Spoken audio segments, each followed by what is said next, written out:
IFM News. IFM News. IFM News. Lokal.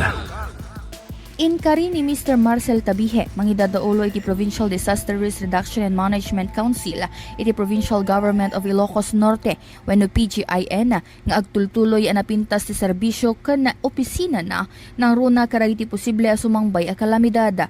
Dayto iya tinagbali na sarita na kalpasan amanan anayon a department head. Malaksid iti rayto in pasigurado na po iti agtultuloy apan nakikamayeta karagiti government agencies, uniformed personnel, city and municipal disaster risk reduction and management office, kanda iti barangay tapnonan anaya ti panagsagana ken pan nakaprebentar dagiti posible mapasamak ditoy probinsya.